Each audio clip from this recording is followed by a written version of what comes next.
अस्सलाम वालेकुम जमशेद भाई, क्या हाल है? ठीक है, खैर खैरियत से हैं?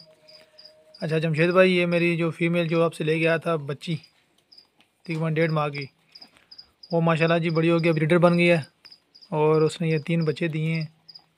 ये इसकी पहली डिलीवरी थी और माशाल्लाह तीनों बच्चे हेल्दी एंड एक्टिव हैं। ये देखें माशाल्लाह, साइज चेक करें, माशाल्लाह काफ़ी बड़े बच्चे हैं। और जमशेद भाई बड़े मज़े की बात है, ये 34 दिन के बाद इसने बच्चे दिए हैं।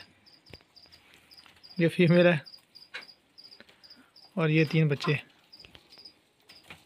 तो जमशेद भाई ये अपने पास नोट कर लीजिएगा।